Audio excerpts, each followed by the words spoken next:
Today it's Friday, April 4th, 2025. Another video for the diff. Yesterday, couple of hours after I upload this video, I received the rubber coupler, the protection boot for the diff. It's much more pliable, it doesn't feel burned, it's not being painted by any means. This is the part number. Alright, I received also the boot. I haven't received yet the grease. The grease, like I said yesterday, I know, get used to it, I'm repeating myself, yeah, alright. Like I said yesterday, I'm waiting the OEM Mercedes grease. I'm not gonna put anything else other than the OEM grease, okay? And in general with the parts. I received also the boot. Let's see the carrier, the differential. Alright, where am I? What I did, it makes sense to write down a paper to don't repeat myself and to have an order and don't be all over the place, my speech. But never mind, you get used to it, right? Okay, on the first video, before I separate the ring from the carrier, there was one dot here and one dot here. That was convenient, and it clocked at the same point again. Before I use Loctite and torque down the bolts, I just torque it down at 40 Newton meters, 50 Newton meters, I think, the first time. And then I read the ring, the carrier, and at the same time also the race with the bearing, okay? What did I found? Less than 100 millimeter. That's why after that I torque it down with the blue Loctite for final, alright? Now, why I have this 100 millimeter run out? Because at one point here, you see that's been sanded, alright? There is one small difference here. You see the transition between this and this, but this doesn't matter at this portion I'm talking about, alright? And here on the face, here there is a sanding marks, and if you scroll here, if you come here, there are not. Most probably they did that to align it, alright? But again, it will gonna run at the same position like before, as it was before, alright? And that's one thing. I make the reading with a dial indicator outside, alright? Why is that? Because I have removed the milling machine and the lathe machine from the engine room. I get more shelves because I don't have space. One was that one, and second one, I didn't have a way to clean properly the lathe and the milling. I couldn't blow with air. I was sucking with vacuum usually, but again, you cannot clean perfect. Plus, when you want to machine something, sometimes it flies pieces left and right. To the guys who said that, you know what, Tassos, it's nonsense to put inside of the engine room the milling and the lathe, he was 100% right. I get it. I saw it and I took it out. Let me show you where it's the milling and the lathe now, just for a good measurement. This is where I put it. Milling, lathe, the screen that I had inside, alright, to see dimensions, and the chart for the drilling tapping from Marshall, I put it here. Alright, here it's much better, it's outside of the engine room, alright? So, yeah. To the point, I'm happy from the carrier, from the ring and the carrier here, nothing wrong with that. It's gonna run beautiful. Let me make it upside down now. Now, regarding the inner gears, I don't remember how it's called, which one's called sun gear and which one, never mind. The inner gears of the carrier, it's running stiff. Why? Because the Teflon bushings now that I installed, it's tighter. The previous one, it was 0.75 of millimeter, the thickness, the bushings that has left and right, okay? 0.75, and the other one was 0.85. There was between them 1/10 of millimeter difference on the thickness. The new ones are 1 millimeter, just exactly the thickness. So what I did, I put the new pin from this side. I oriented, you know, properly to don't give me a headache to align the safe, because it goes one pin inside. It's overkill because it can't come out, but never mind, I install it, alright? So I put it inside just barely to hold in place the bush from this side, and I use the old one from this side to do the same thing from the left, and then I slide the gears in place. Then I keep this as it was, and I tap gently in the middle the pin, and it went straight through. Alright, the other boost that has down the other gear, I just warm it up in a differential oil and then it's much more pliable. You can put it inside, it's much easier, everything back in place. What's the difference? Before the gears there was running more out and they didn't have a tension at all. You can spin it by finger. Now it's a little bit more tight. You're gonna need approximately 30 Newton meters to spin it at the beginning until it gets lubrication and until it has a little bit of wear. Probably you're gonna get released a little bit more than this. When I'm gonna install it, when it comes the time when I spin one wheel, you're gonna see that you're gonna spin also the other wheel at the same time. You're gonna move the pinion. This is because it didn't break in, didn't bed in. It will gonna eventually, when you turn it left and right and has different speeds, the axles, you're gonna wear a little bit and then you're gonna be much more freely, and it's normal. All right, that's the reason why I get the pin. Fine. Now, like I said, it's running the gear a little bit more inside, but there is no problem because this is how it was running initially at the beginning. You know, I don't think it's gonna cause any problem. This I doubt it's gonna cause any problem. I'm just saying. Then, next step, I can start closing it, putting it together. I want to see the pinion, and then it's gonna be a headache to check the backlash and the clearance here. I'm gonna find a way how to do it. We're gonna see about that. Yeah, I need to do a couple of things now to move on, just for peace of mind. I painted also this area yesterday because it was not being coated. I painted here inside.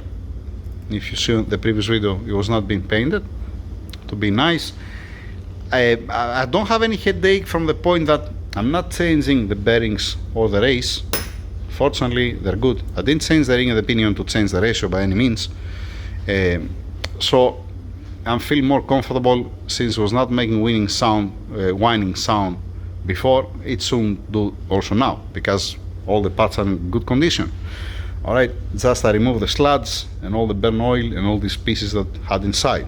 You put a fresh oil to have a good lubrication and everybody happy, like any other time. Just to double check, just in case. All right. What else? Nothing. Let me get the housing. I need to get a rust remover here to remove a little bit the surface rust. All right, to be nice and shiny here and inside where it sits the race. And dang it, I'm waiting also the cold bluing. I can do that later. I mean, after the installation. You're gonna give me a chance. What's my plan? My plan is to get the housing, this one, put the carrier in, put the pinion in, torque it down, apply sealant, put the new seal in place, and so on, and then standing by for the grease. You're gonna tell me why you don't mount also the axles with a new bearing. Because it comes one washer. Let me show you what I mean. I'm not gonna be able to pack properly with grease the bearing, and since the bearing is relying only on the grease that has this area, I want to do it right and to don't just put some grease and finish. I want to make sure that you're gonna be full packed of grease the bearing. Let me show you why I'm not mounting it. It's gonna make sense. Wait. All right, what's my point? First you put this, all right, and it goes this way, and you're gonna have also the seal. That the seal, it's this one. I haven't put it yet. Then you put the bearing that sits here, and then on top of the bearing you put this washer and the nut. All right. No, sorry, other way around. Just don't make any mistake. I will gonna check the other one outside because yeah, it's supposed to be this way. There is a. I'll gonna check on the papers. I have the papers here, the instructions here. What the fuck am I talking about here? This is to secure the nut. After torquing down the nut, you fold this piece upwards to secure it. So when it's gonna be installed, you see that I have a space, but it's not that much, like when it's missing completely the washer. And from the other side, it's gonna be this plate that again is not gonna give me a chance from that side to put the grease. That's why I'm waiting for the grease and to do it once and to be everybody happy. Alright, that's the reason why I'm not gonna prepare the axles. Okay, so that was about the axles, the shafts.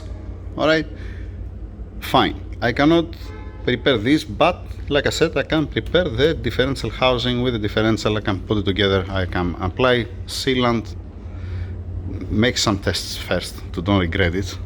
Alright, obviously. Don't apply sealant and then I have to open it again because something is not right.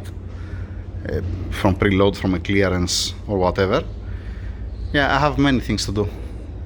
Right, you get the picture. That's the status.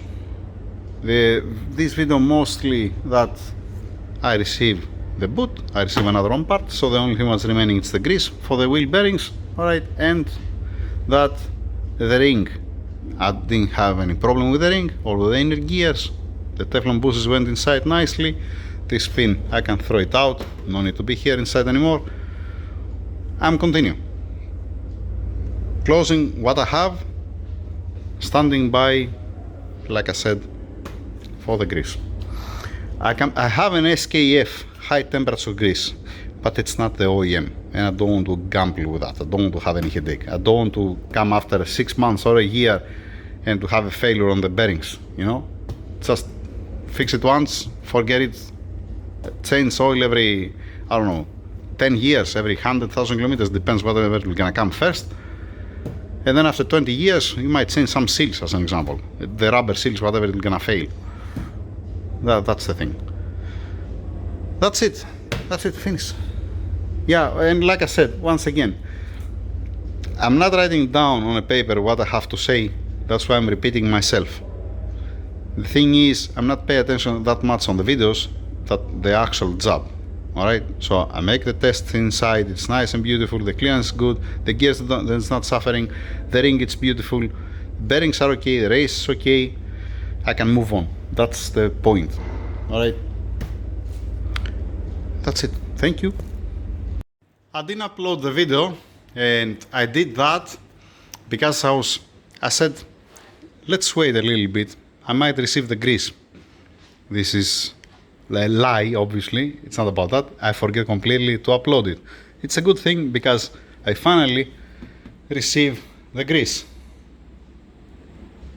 Okay, it's the end of the day. I'm not gonna close it today, I'm gonna do it tomorrow. Alright, that's what I have done today. That's where am I today. I have closed, I have put together. What I did when I make the test, I torqued down the bolts 50 Newton meters. Then obviously, because I powder coated, some flakes came out from the color, and then I have this one, this black paint, and I went and I did that on the bolts. I did that also on this bolt here on the shaft. Alright, that's how that looks like from this side. Fine, looking good, nothing wrong with that.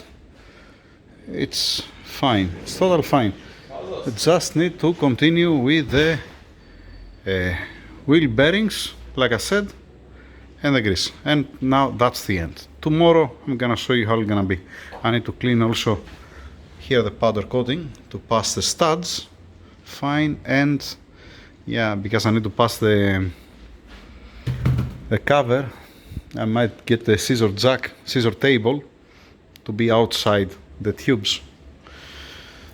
That's it for now. Looking good, coming together.